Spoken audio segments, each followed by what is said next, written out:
Welcome to the Not Move Podcast NBA show, The Dribble. I'm the Dollface Gremlin, and my two friends joining me, as always, Big Bags from Baltimore and Tinez. How you guys doing today? We're doing good, Grandma. How are you, man?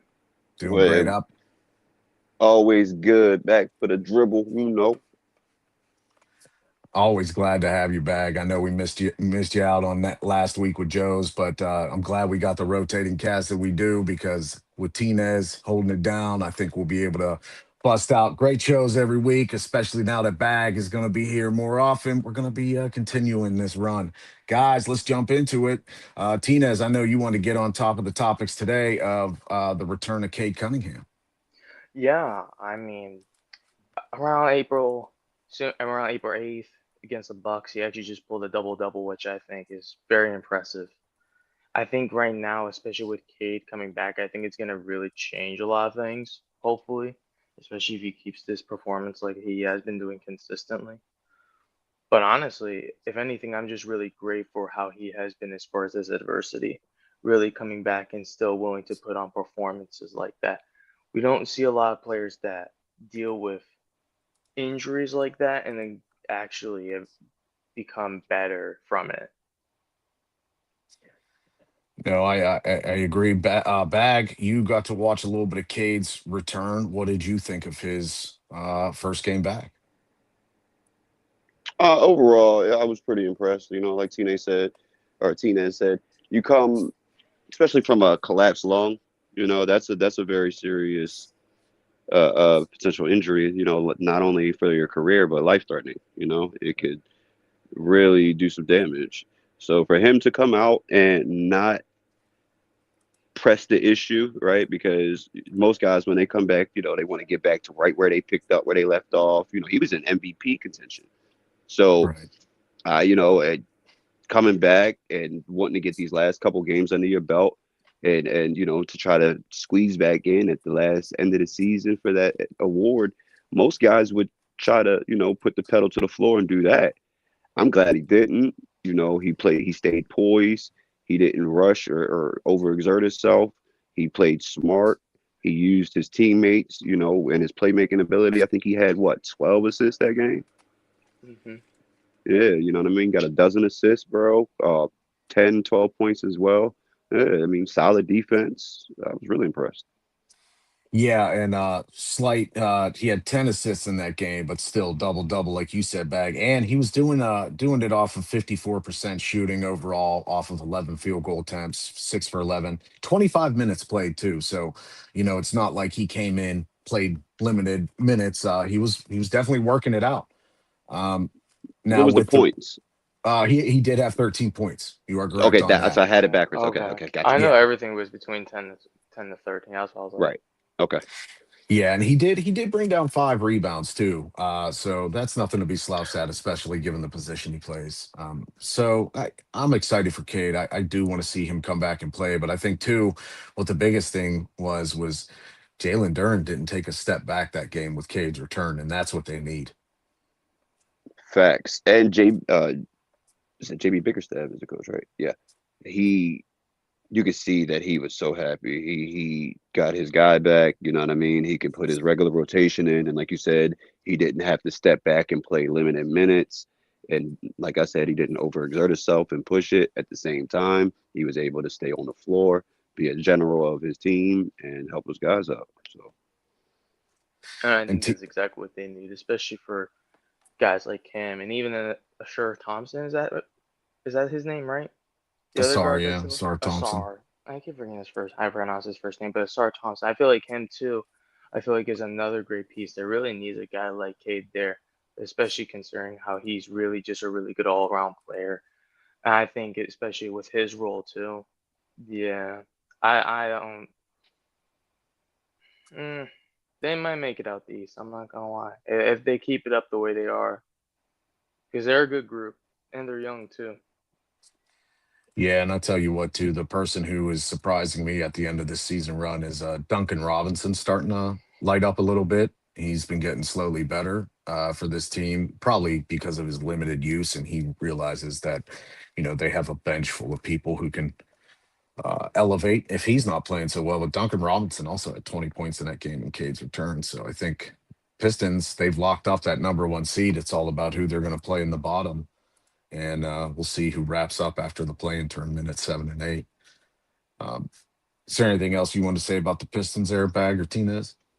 Yeah, I mean, Duncan Robinson, about time. About time. Like, when I'm not a stickler for guys, and I don't like counting guys' pockets, you know what I'm saying? But at the end of the day, they're professional athletes. What they make is pronounced to the public when they sign their deals. When he got that deal, like, you're supposed to be a formidable guy on your team when you're making that kind of money.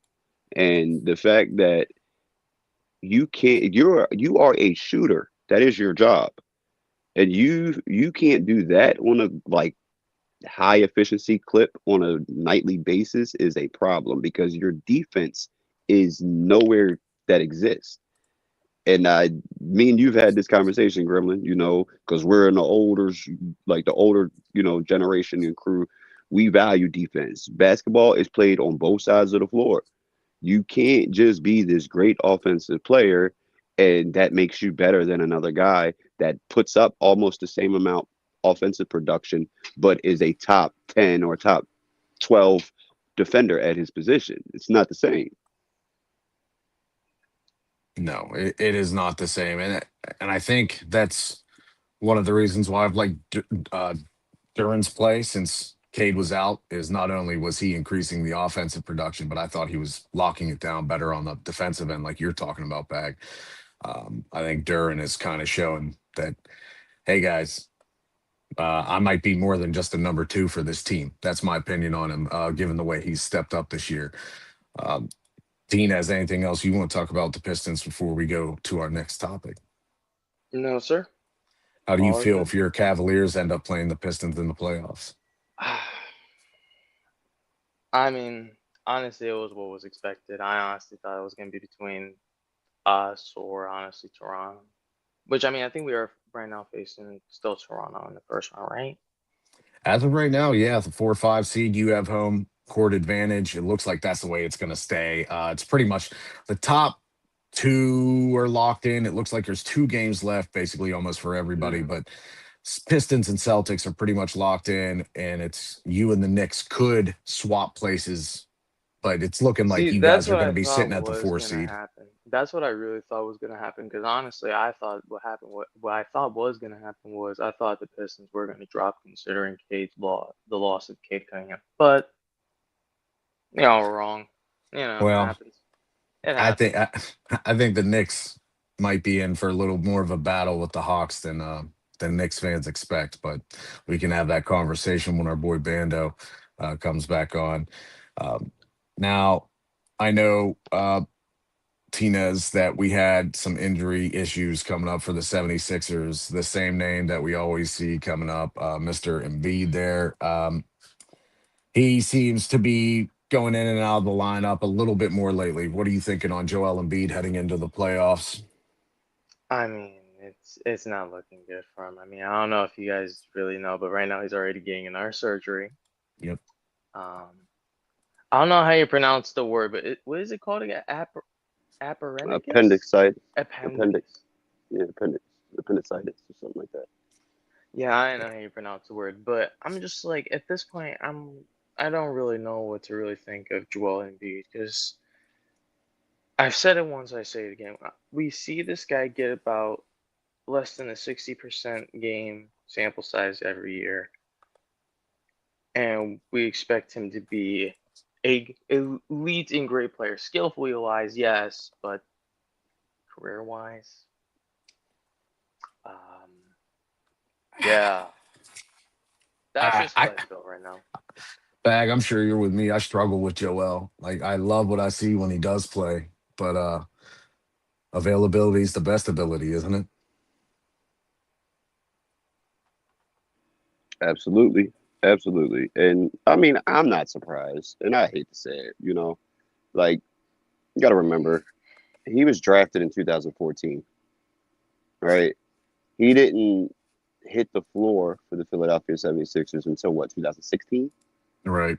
Hmm. You know what I mean? And Right, 16, 17. yeah, the 16, 17. And I understand Philly fans why they're frustrated because I hear that the biggest Joel doubters and haters are actual Philly fans. And I understand why, right? Because your first 2, 3 years, injury, injury, injury, stomach bug, stomach bug, stomach bug. They had a whole 6, 7 year stretch where, what was it? Just trust the process. Trust the process. Every year after year, you're getting a lottery pick, a top 3 pick. And once they drafted Markel Fultz after he forgot how to shoot, I'm sorry. I get the frustration as a Philadelphia 76er fan. To have all of that, then the other guy that was a cornerstone piece for your franchise refuses to shoot 3 pointers and has his little meltdown and his little spout. Oh yeah, I'm not surprised he's hurt again. I'm not surprised they'll probably get bounced out in the first round. It's just that's where they're at. I mean, aren't they fighting for playing as we speak? Yeah, so right now with the NBA standings, they are sitting right pretty at the number 7 or 8 position. So yeah, they'll Oh be wow, so they facing off. dropped actually. They'll be They facing dropped. off. They were at 1.4. I Yeah, know for 4-5. sure. Yeah, Four or they were five they right were there. behind. They were behind New York, right? New York was At, 3. yes. Yeah, Yeah, because I believe at that time too, No way, we uh stayed at four. this I think they were at like 5 or 6. I think. no, yeah. you Matter of guys fact, he's right. Cleveland was at 4 at one point. well, Cleveland also dropped down to 6 at 1 point, if we remember. Like when That they is had that true. little funk before James Yeah, Harden came over, they had that little yeah. funk That there. was like So before the deadline. Yeah. yeah, Yeah, with Darius Garland. yeah, and this is a freak injury, right? This is just appendicitis. How this is something weird, and but it seems like it's almost like he has this energy that attracts these weird injuries now, right? Yeah. It's almost like he's just cursed to be injured in his career. I So mean, Gilbert, oh, go ahead, Tina. no, I was just gonna say at this point, if he knew all this stuff was going on, not saying that him being injured is a good thing or bad thing or anything, but I'm just saying if you know all these things are going on with you, why didn't you just stay out in the first place? That's my only thing. Because there was a point, I don't know if you guys remember, like a little bit after the trade deadline, where you see him play for like 2 weeks, then he's out for like three. You see him play for another week, he's out for like two. What? The Gilbert Arenas made a real good point about this whole Joel Embiid situation with the appendix. It's not like it's nothing you can prevent, right? This is just a body biology thing. Mhm. But they said that it does get enhanced because of the medication and the drugs that these players have to take when they're on their rehab. It backs you up. You get constipated. You know what I mean? And once that starts to happen, other body organs start to malfunction, right? Because they start to compensate, overwork, and you put so much stress on your organs that, yeah, these things tend to happen, unfortunately. Yeah. No doubt. And as of right now, it's looking like we have the 7-8 game between the Magic and Sixers and the 9-10 Hornets and Heat. And I'll tell you what, I don't think the Magic or the Sixers want to play the Hornets. With the way the Hornets are playing right now, I don't think either one of those teams really want to see them just because of the momentum that the Hornets have. But um, 76ers look like they might be in just the tiniest bit of trouble with this injury. Um, I know one thing that we are going to do here after we take this little break is we're going to go ahead, we're going to pause for the cause to get out some stuff on let you know about our awesome Not Move shows that we got. One that came on before us, Jimmy, the UFC show. Hope you all paid attention. He's Yep. always filling us in with some good odds and ends. So Jimmy's always got that stuff on lockdown. I hope everybody does tune in, lock in, step in, because we're going to show you what other shows we got. Please stick with us through the break. We're going to be right back. No, but Friday nights, 9 Eastern, it's the Dribble, NBA edition on the Not Move podcast. We break down the week, the trades, the highlights, everything around the league. Tap in, chop it up with us, and get the takes that move the game forward. Stay not moved. If you're craving baseball talk that doesn't flinch, tap in with us Monday nights at 8 Eastern. It's the Rusty Mitt MLB edition of the Not Move podcast. Breakdowns, debates, all the swings and misses without the fake fluff. Join us live or catch the replay wherever you get your pods. Rusty Mitt, not moved. Stay not moved. Tap into the Not Move podcast every Friday night at 8 Eastern. We're bringing the scrap sheet, UFC edition. Every jab, every takedown, every headline. All the fights, all the drama, all the picks, right here. Watch live on YouTube or listen anywhere you get your podcast. Hit follow, hit subscribe. And stay not moved. Tuesday nights just got louder. Ringside Rewind is live every week, 9 Eastern. We're breaking down Raw, SmackDown, and everything leading into the weekend. If it happens between the ropes, we're talking about it. Deep dives, hot takes, and a few surprise and replays. A whole lot of arguing. Yeah, but the good kind. Ringside Every Thursday night, the Not Move podcast drops a new episode of In the Wicked, our deep dive on everything around the NHL. We break down the plays, the trades, the stats, and the stories that matter. Plus a few hot takes along the way. Join us live at 8 p.m. Eastern or catch it on your favorite podcast app right after. Same energy, same on. The world's game has a new home. Tap into the Not Move podcast every Sunday night at 9 Eastern. It's the football edition, and I'm bringing you the El Uncle Max attack, everything World Cup, every angle, every goal. Breakdowns, laughs, and all the passion in the pitch. Stay locked, stay ready. Morning bettors, welcome back to Angling the Odds on the Not Move podcast. Every Monday and Friday, we tear into lines, probabilities, and hidden edges across the boards. We run the numbers, chart the trends, and find value plays so you can tilt the odds your way. Live at 10:30 Eastern. Mark it, lock it, and join the conversation. Everybody, thanks for checking in, staying in, checking out the Not Move podcast that we just showed you. Make sure you tune in. We got some more football coming up, which everybody is super excited for, given the draft here in Pittsburgh coming up in 2 weeks, which I will be at, and we'll have some other Not Move members there. So lock in, guys. We're going to get you some draft coverage. It's going to be awesome on site. So we are going to go into the awards now. We already basically have the nominees. So we'll just start with the top one at MVP, most valuable player. Of course, the nominees for this year that are given to us are SGA, Victor, or at least who we think is in the running, Jokic, Luka, and Jalen. I think we can count out the bottom two, and even Jokic. It's really down to SGA and Victor, is it not? I believe so, honestly, especially with, honestly, I want it to be Victor, but honestly, from the way it's skewed in the way it's going right now, I feel like it's going to be more Shea. I don't want it to be, because I felt like it would have been a little bit harder for Shea this year for him to get the back-to-back, and I feel like they should have given it to Wemby, especially with the hard effort he actually put off this season, especially from the season he had before. So I give him more props for that, I guess. You guess you give him more props for playing much better defense? I do. Well, no, just overall. Like, especially with after all the blood clot situations and everything, I just feel like Wemby, especially with the adversity that he gave, definitely took a very big step. Not just for himself, but the whole team around San Antonio. How you feel, Bags? Is SGA going to walk his way to another NBA MVP award for 2 years in a row? I believe so. Last year, I think it was less deserving so than this year, because defensively he wasn't as good as he was this year. But this year, 100%.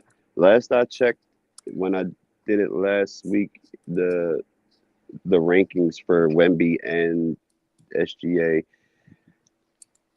SGA was either first or second. Yep. In scoring. Yeah, he's leading the league, right? Yeah, he's still first. Yeah, he was first or second in scoring from what I saw overall points. Right, and then he was top 10 or 10. He was, I think, sixth at his position, defense, at the point guard position. He's tremendously stepped up his on-ball defense. I really care about on-ball more than help, you know what I mean, and the passing lane. I'm talking about you staying in front of your man, locking your man up, and making his efficiency go down on a night-to-night basis is the best I have ever seen SGA, and he did majority of it in this season, being the better defender in the backcourt. because Jalen is J. Will is the better defender out of the two. And we always said, well, he just relies on the team defense. He's got a great elite on ball defender next to him. But that wasn't the case this year. And he still kept up the scoring. So I'm gonna give my tip my cap to SGA. He deserves this back to back. Yeah, I think SGA has improved as a defender this year again, like you saying, and also, technically they count a lot of his stats too, as well as a two guard, right? Even though he is the primary ball handler, um, just what he's doing this year, offensively and defensively, does deserve an MVP in my eyes. I don't think there's any way you can, it's. We always say this when we break down players on our lives on Not Moved. It's like choosing between two diamonds when you're choosing between Victor Wembanyama and SGA, right? I mean, Yeah. Tinez, I think I you and think I have that's kind talked. of I think you and I want Wemby to win just because we love what he's I think that's done. just But kind of how I think that's just kind of how it is right now. I honestly think so because especially with Wemby, I mean, he's probably the best defender in the entire league right now. But I'm not gonna say he's the best offensive player though. Though at the same time, Shea for his position is probably one of the best defensive guards, well, yeah, and is Wemby. also the best scorer. Yeah, and I mean Wemby isn't the best offensive scorer at his position, but we could easily say that's Jokic, right? Yeah. Since Jokic is the center, we could say I that. can But definitely we can definitely say he's top three though for sure. I would say Wemby's top three, right, maybe but two. where Jokic has his nice, kind of Efficiency, yeah. hollow rebounding stats that count towards his defensive efficiency, we really know that Victor Wembanyama's defense makes up for any offensive deficiencies, right? That's Absolutely. true. Very true. Now, what is the realism of anybody else winning this award or getting any first place votes? I feel like it's really going to be split between these two guys and probably go in Shea's favor in like a 60-40 range of first place votes. I have a feeling a few of the voters might dibble and dabble with Jokic getting one here and there. But yeah, but Luka and Jalen Brown, nah, they like you said in the beginning, the 4 and 5, you guys are done. You missed out. Um, because he has the cachet and the reputation, and he's a former MVP himself, and what he's done this last month, Joker has been balling, right? And I think it was a tad too late. It's a tad too late. Um, Plus, like we said, defensively, Wemby has him clear at every avenue on the defensive side. And because of that, the little minute offensive ability that Joker has to over Wemby, that's not enough. You know what I mean? It's just Joker, like I said, he had a stretch, I think I want to say probably from mid-December to late January, right before the All-Star break or like a month before All-Star break, and he just wasn't the regular Joker, and that kind of took him out of it for me.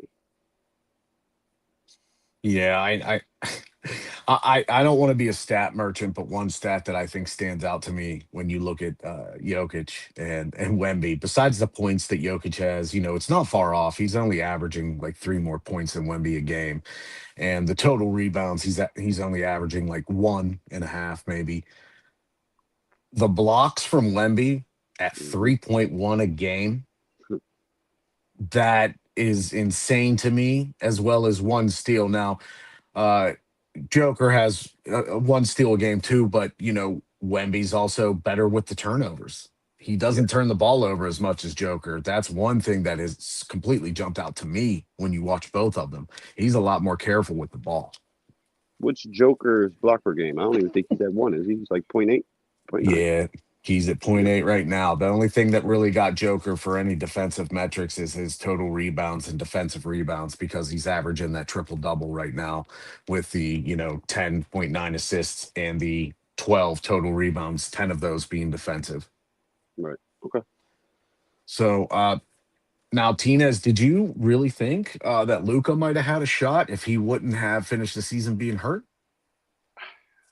I mean, it's that, and also I feel like if he would have did the performance like he did at the end of the season, way before in the beginning, Hmm. and kept the consistency, I feel like he definitely would have sat in that top three. He definitely would have had a very big good chance for sure. But not everything goes in everyone's favor. Like we said last week, someone's gonna go forward and someone's gonna get kicked out. It happens. Yeah, no doubt. Now, I don't even know why we're going to discuss this next award. We know who it's going to. Defensive Player of the Year. We already talked about him. He plays for San Yeah. Antonio. Uh, he's the tall guy. So I think we can all agree. But oddly That needs enough, to be well, not unanimous. yeah, Unanimous. Bag. Do you think Chet or Asar Thompson have any opportunity of, uh, winning this award at all? I don't think so. Are the Steelers good? No. No, no. Chet Holmgren, jerk, or Asar Thompson winning the Defensive Player of the Year from Victor Wembanyama. Right. It's the same answer. If the Steelers are good, no. No. Well, Same thing. well, we're gonna get there coming up here soon in Yeah, no, football. I know. I'm Yeah, with we'll you. get there. Absolutely. You better watch But it no, there. I might have purple behind me right now for my basketball team, but this is gonna be stripped off the Why would wall I as soon get as football excited starts. for Chet Holmgren? yeah, no, Chet and Asar have no chance in this guy green earth that is flat, right? Dear God. This race for deploy in the NBA was over 3 months ago. I'm sorry. I'm sorry. Like when it comes, there's he's so versatile, bro, and he alters so many shots. He protects the paint. It even gets steals. Like I mean, who would have thought a 7 foot center is going to average 1.1 steals per game, right? Like you don't really see that. I mean, and like you said, the blocking, 3.5 blocks per game, bro. 3.5. That's Hakeem shit right there, brother. Exactly. That's some Hakeem shit. Like, Yeah, I seen a collage of memes that had like just think of the best at everything on a basketball court, right? Steph Curry, his first 150 games shooting, he damn near had the same amount of points, 3-pointers. Blocks, the best blocker before. Hakeem, same right there. He's got in the first 150 games. Points with Michael Jordan, you know what I'm saying, in the first 150 games. Bro, when they say this guy is a freak and this guy is an alien, it's nowhere near an exaggeration. That is what he is and fits to a T. And I am very excited for the next 10 to 15 years of the NBA to see him dominate and have his reign. I can't believe the Spurs yet again. Just get a big guy who comes in and he's just going to be the center of the culture and be a phenom. Like Graham, just like your Pittsburgh Steelers, the history always repeats itself. Come on. Right. That's what I'm saying. That's not by Tell us something that's we not don't by know, mistake. Graham. Right. That's not by mistake, right? Yeah. We do know this. Okay. Yeah. Well, I just want to point out too about Wembanyama, right? Since blocks have been kept, the career leader for blocks per game all time is Mark Eaton. He has 3.5. Right now, Victor Wembanyama averages 3.5 a season. Mm. So he's well on his way to be in consideration with those guys. Manute Bol is next. He is 3.34, and then Hakeem with 3.09. So we're talking about Hakeem, which we know is a premier defender. He will always a premier defender. He's passed Hakeem in his first 3 years right now for blocks. Yeah. For averaging his career. Now, obviously, that doesn't mean he's better than Hakeem. We don't engage in those conversations. We just bring it up for the point that we know Hakeem is a great. This guy is on that path, possibly. He is on the trajectory of being a great. And that, to me, when you see numbers like that already, just defensively, on top of the 24 points, 23 he's averaging for a career, sky's the limit. Like you said, we might see a San Antonio Spurs reign for And a little honestly, while here in the West. what sold it for me was just the Nuggets game he played, bro. Did anybody even ever look into that box score after that game? Anybody? I didn't do too much It deep was dive. 40 plus points. Like what? 17 rebounds? Like 3 to 5. It was like 3 to 5 blocks. Almost 10 assists. Wow. Yeah, Wemby I've did never some things that seen game.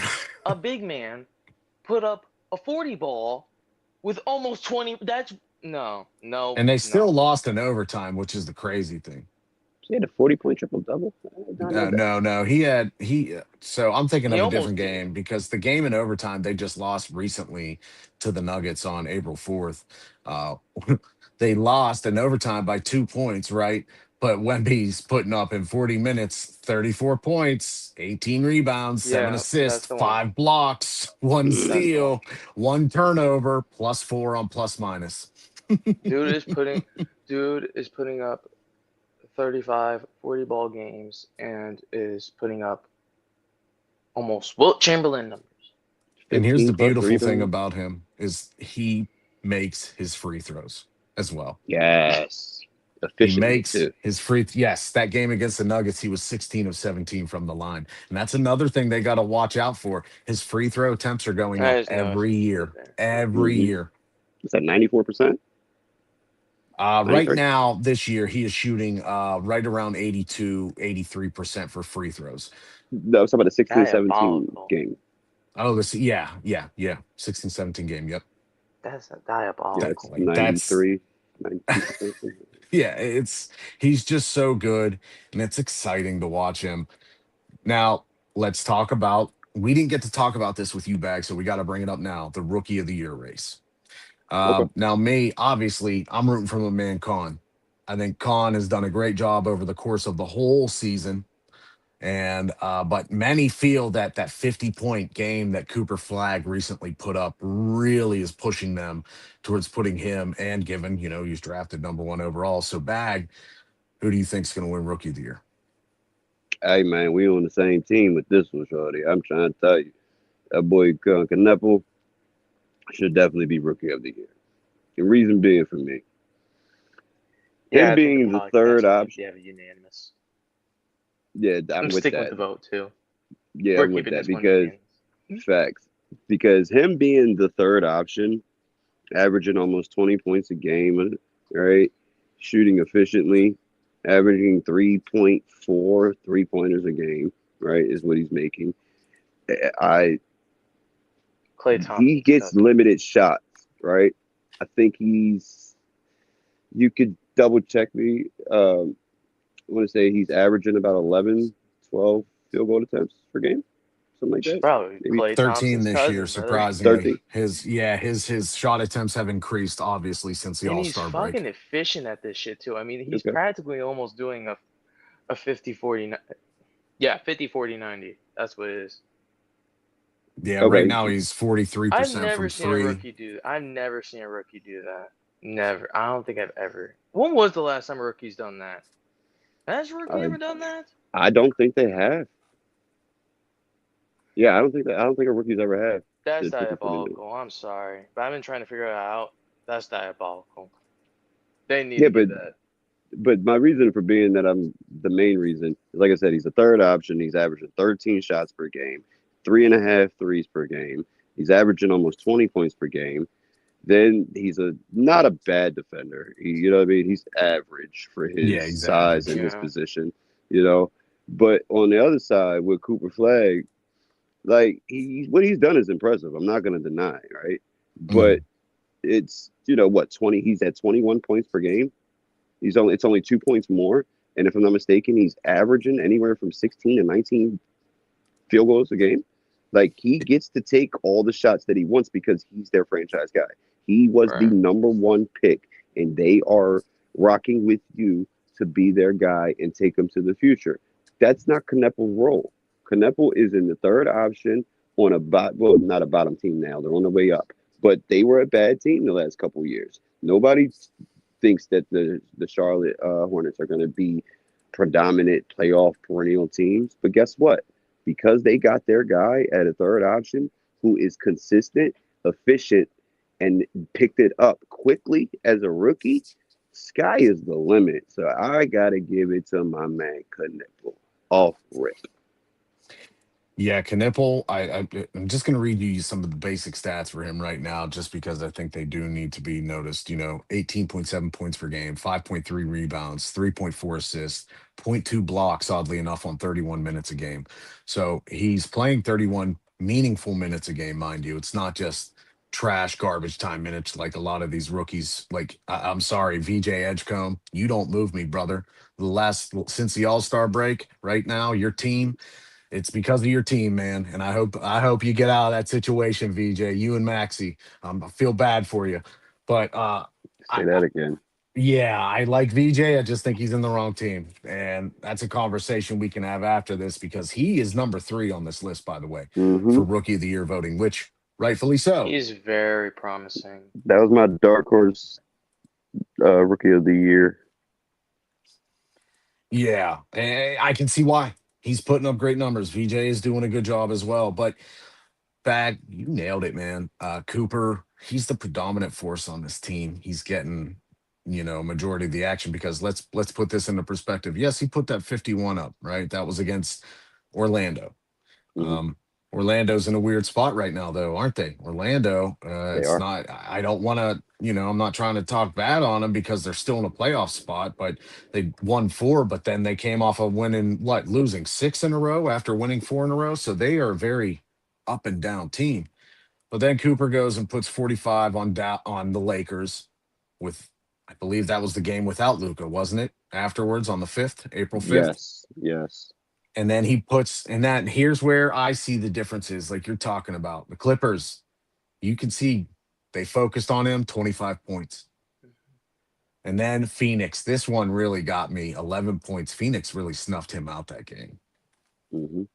Now, can you read his shot attempts, field goal attempts for those games that you just read? Yes. So lower shot attempts in the 32 minutes for the Phoenix game. He had 18 total field goal attempts. So his shooting was not very good that game against Phoenix. And the Clippers also, he had 25 attempts, not very good shooting that game either for the 25 points that he got.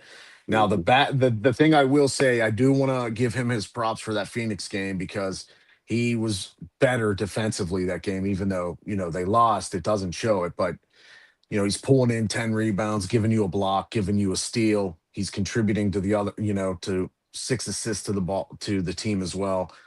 He did. It's not like he totally flopped that game. Got to give him his credit for Cooper. But yeah, like 27 attempts for the 45-pointer, efficient shooting that night. 30 attempts for the 51-pointer, efficient shooting that night. Very good shooting. But you look at his last 6 games, he's had 2 games that have efficient shooting. Right. And like I said, Knipple, that's an every night basis. Yeah, it's an every night basis. And so him getting a block a game, that's cool. But the fact that because there's a good stature difference, right? Isn't Cooper Flag like 3 inches taller than Knipple or something like that? Yeah, I don't. They list Con Knipple at 6'6", and they have listed Cooper Flag at 6'9". I know how sometimes we don't get the exact heights, so, but 6'6" and 6'9", yes, Cooper Flag towers over. Right. Con So just Knipple. even if it's not accurate to the T, you know what I mean? Say Knipple is actually 6'3", right, opposed to 6'6", because we do know they do boost it up a little bit for sure. And yeah, unless you're Kevin Cooper, Durant. You're right. They do it the opposite way,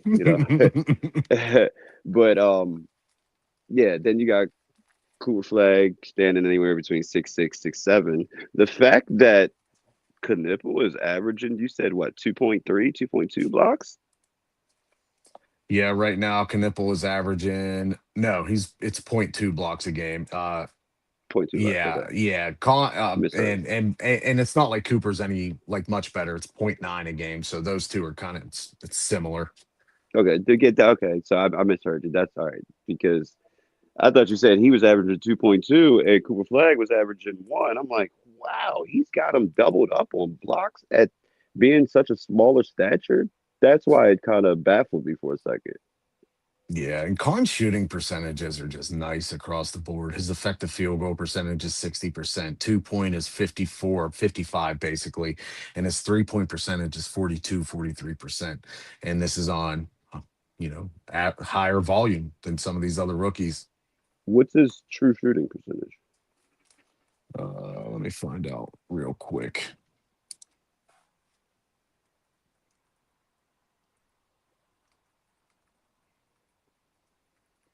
When we're done this topic, I want to. Oh, his true shooting is 64.6%.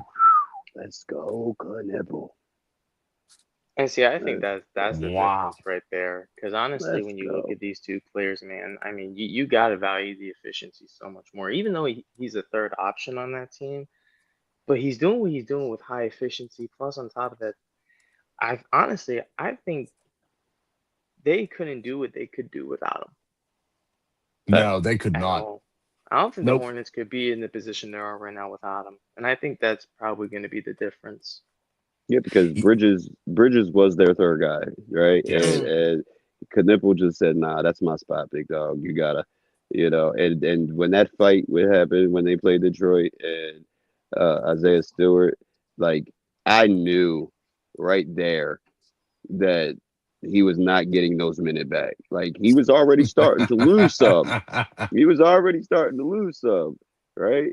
And then like you said, ever since the All-Star break, bro, Kadipple is that certified 100%. That's the third guy. We are not breaking rotation because we are winning games on a higher percentage clip than we ever were this whole entire season. Yeah, I think that's what might give Khan the boost for the rookie of the year is no one had this Charlotte team in any playoff hunt whatsoever. You can go across the board, any mainstream outlet, any lower outlet, any local outlet. Charlotte was picked to be in the bottom three teams of the Eastern Conference. They were picked to be in the lottery again. And Like always, yeah. because of what's happening, because of Khan. It's pretty usual in the culture of the NBA, unfortunately. No offense. Right, yeah. Yeah, Charlotte is just that team, that's that team that hasn't had success. We're not familiar with success in Charlotte as a basketball culture. We are not familiar with it.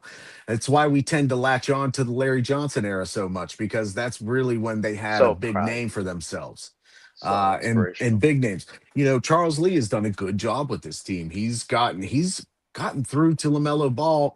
I don't know if anybody's noticed. LaMelo's been a lot better of a team player this year, hasn't he? He's using his outlets more. Brandon Miller has stepped up this year too. I'm really happy with Brandon Miller's career. They've been passing a lot more too, moving the ball a lot more efficiently too. Yeah, Brandon Miller doesn't get enough accolades, does he, Bag? Nope. I just had a conversation earlier on TikTok, and they tried to say that LaMelo Ball was the best player on their team. I said, how do you figure that? Like, is he important? Does he facilitate? Absolutely. He's their point guard. But you're not about to sit here and tell me when it comes to being an overall player on the game of basketball that Brandon Miller is not better. He absolutely is. He's a better shooter, more efficient. He's a better, I'm not going to say an overall ball handler, but he doesn't have as many turnovers as Melo, right? He doesn't, he way better defender than LaMelo Ball. For me personally. I agree with you. I mean, I'll say this about Brandon Miller. He has a 57.4% true shooting percentage this year on top of his numbers of 20 points per game, shooting effectively 53%. So he's getting better now every year. If anybody's noticed or taken notice, especially now that he's shooting with more volume. So I'm excited about Brandon Miller's career, especially he's only 23. Now, another award that I think we should discuss is who do you guys think is in the running for the sixth man here? We have the three candidates of Keldon Johnson from the Spurs, Jaime Jaquez Jr. from Miami, and Tim Hardaway Jr. from Denver, which I do like Timmy, but I think either Keldon or Jaime this year, respectfully. What do you guys think? Tinez, let's start with you, brother. I'm gonna have to say between Kelvin or honestly Tim. I mean, they've been always to me both really good players fundamentally in their key role, especially Tim Hardaway, who before was always known as just like a 3-point shooting guy, a spot up, but now is more seen as a veteran all around player, which is very impressive for a guy like Tim Hardaway Jr., honestly, in my eyes. Especially from what he was before to now. Yeah, I It gives agree. hope. I think it shows hope. It shows hope. Bag, how about you? Who do you think out of those three names, Keldon Johnson, Jaime Jaquez, and Tim Hardaway Jr., is probably going to win the Sixth Man of the Year award? I'm gonna go Jaime Hodges. I'm not gonna lie. Really? Okay. I mean, I know that the Miami Heat aren't certified like 100 lock for the playoff, right? Because they're falling down the last couple of weeks. Now they're in the play-in. But I think if you take these three guys and you say, okay, respectively, they're all three balling at the six-man position coming off the bench. Now, which one, with their production that they are doing, fares more for their team, right? And I think I would have to go Jaime because, yes, the team isn't at the tip top like the other two teams, you know what I mean, like the Nuggets and the Spurs, but that's because they have two freak of natures and MVP candidates on their team. So it makes the six man there a lot easier, right? Nobody is worried about Bam Adebayo, even with his 83 points, respectively, right? He doesn't have the skill set to demand that kind of attention when it comes to a scouting report. And I've always said that. So I'd have to give Jaime six man for real. Yeah, Bam is a conversation we can definitely have for another day because I don't think a lot of people would agree with your and my opinion on Bam Adebayo. Um, I'm not very fond of Bam as a center, so that's all I'm going to leave it at that. As a scorer, I'm okay, but I would. Oh, yeah, let's another day. But yeah, I'm with I you. just yeah. Save Most it for the TikToks. Save it for right, TikTok live. right. Most improved player of the year. Three nominees that we're looking at is Nickeil Alexander Walker, who I am already going to say I think he's going to win it. Jalen Duren, and then no, I'm not going to say his name, the first name right, but it's Keita from Boston. Neemias, right? Am I saying that Oh correctly? yeah, His first name Neemias. Yeah, Okay. I don't know how exactly Sorry, but that's Keita. how I I say like it. you as a player. I'm sorry, I'm not saying your first name correctly. But Keita, I think actually is a dark horse in this as well. We'll start with you this time, Bag. Who do you think might win most improved player? I'm right there with you with Alexander for Atlanta. I think him and Jalen Johnson are the factors on that team. Without them two, the Atlanta Hawks do not do what they do this year. I think if he's averaging what 21 points a game, 2.5 3-pointers per game, he's really stepped up from one year to the next. I gotta give it to him. And what about you, Tinez? Do you think it's Nickeil, or do you think maybe Jalen or Keita is gonna grab this award? I honestly think it should go to Jalen Duren. I genuinely do. Even though I know I don't really like Detroit, considering their reputation as a franchise. But at the same time, though, I'm not gonna lie. Without Jalen Duren, I don't think we would be talking about Detroit and their defense, to be completely honest. Besides Thompson, I mean him and Thompson. But honestly, if I have to give it more props, it's gonna have to be Jalen Duren. I mean, to me, he's just very dominant for how he is in the big man position, especially the fact of just how big man sized he is and how he's able to utilize his weight very well off the glass. Yeah, and I He think kind what's of going to reminds swing. me. He kind of reminds me of like a baby Ben Wallace. A baby. That's why I said a very baby Ben defensively. Am Small I nature version. am I mistaken?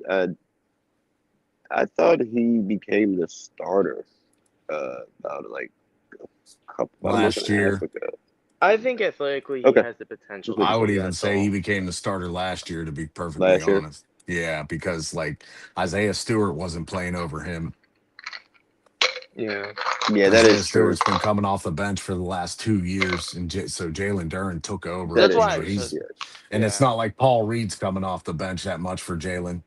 So to be, to put I it agree. bluntly, They're the Jalen same. is the main factor at center for the last 2 years. The minutes show too. Actually, 3 years if we want to get technical. Hmm. okay, yeah, that's what's up. N- All right. My only reason that Jalen might win is the points improvement, right? And I know that is kind of heavy.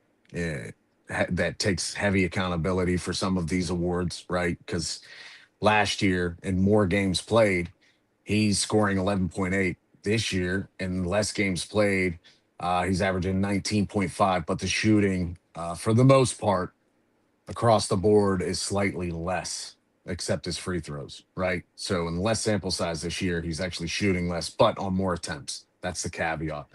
Now, Right. for guys like us, it's not really that bad, though. Obviously, his 3 point percentage isn't anything because he doesn't shoot threes, but he's shooting 65% from two. So roughly, he's shooting 65%, and he's making 75% of his free throws.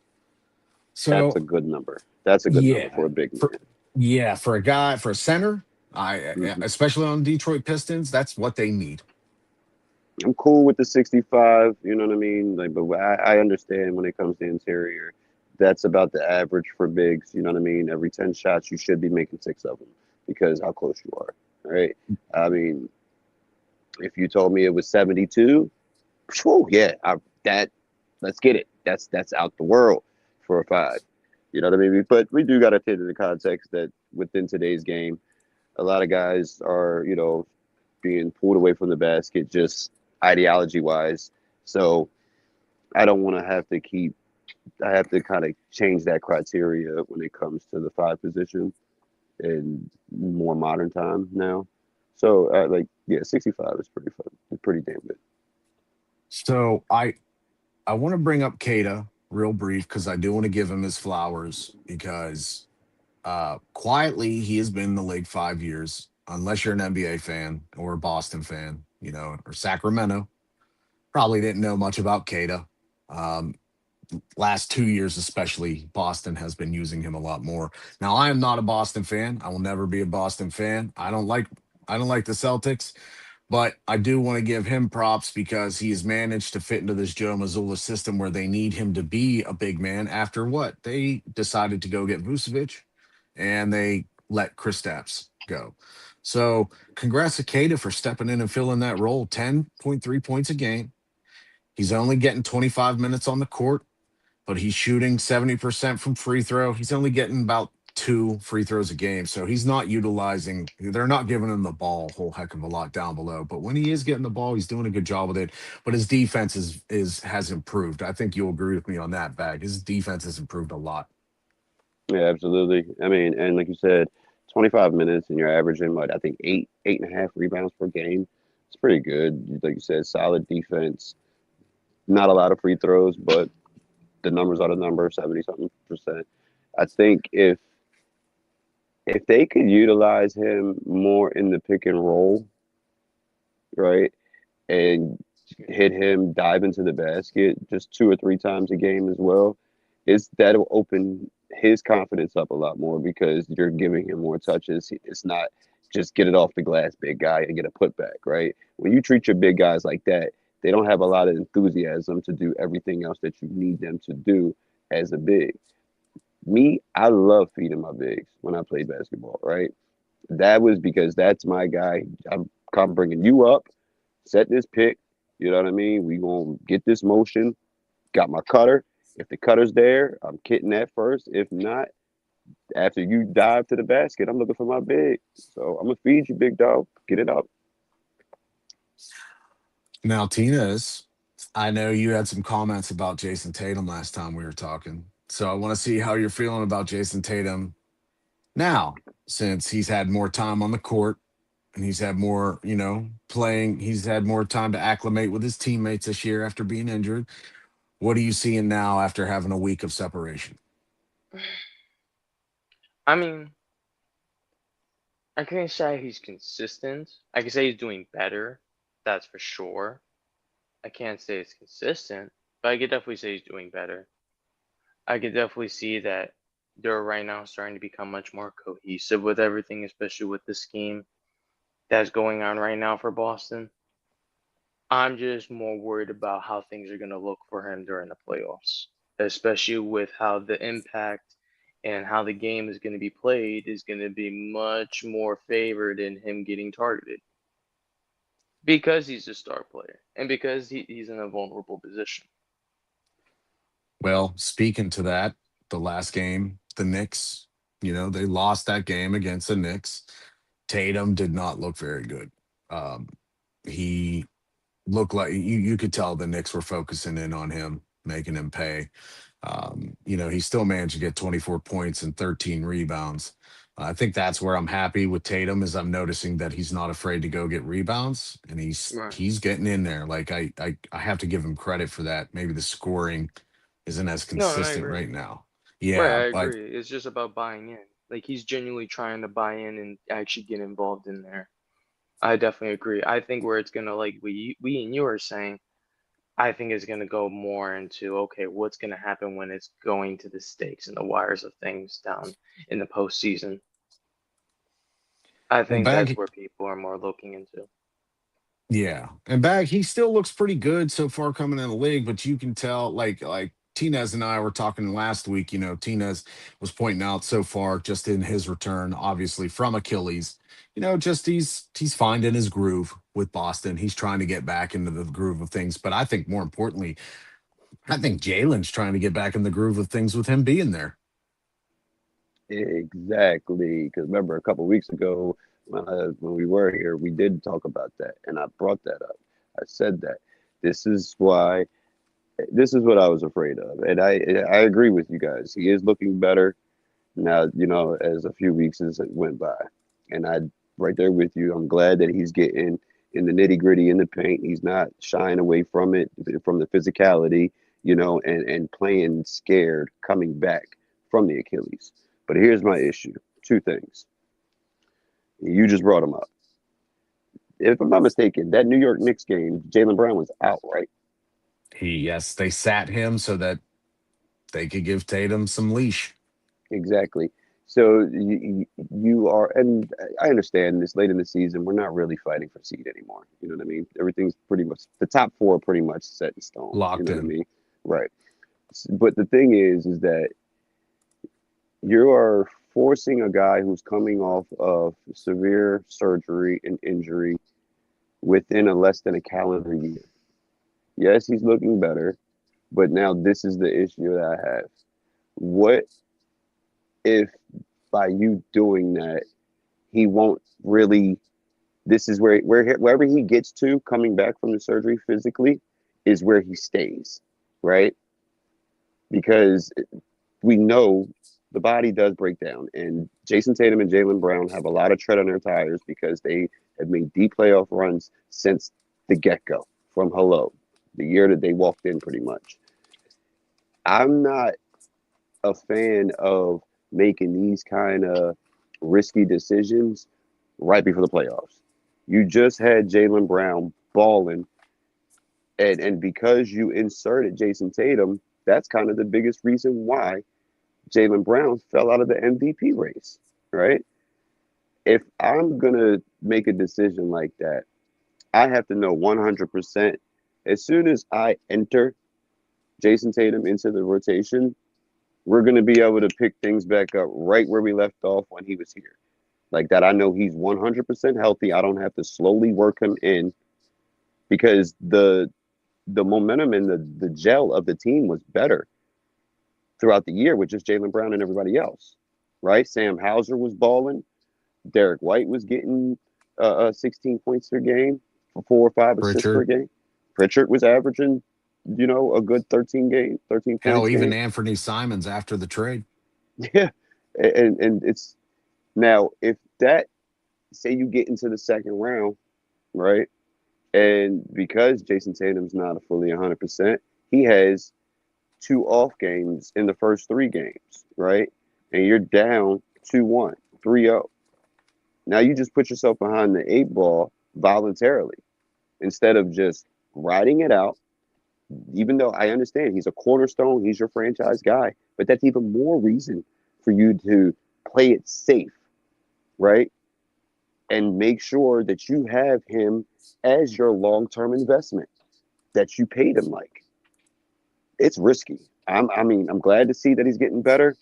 I was not a fan when they said they were going to bring him back. Far from it. I agree. Well, folks, that is all the time we got today, and we appreciate you guys clocking in with us. Tinez, anything you want to leave us with before we get out for the week? It is time. It's finally time. The gates are opening. Playoffs are starting, boys. I'm so happy. I am Yeah, so happy. I cannot wait to watch another James Harden team get bounced from the playoffs. It is just a fun time for all of us. Look, We look. love seeing I'm the not high expecting expectations of XG's. James. I can't wait.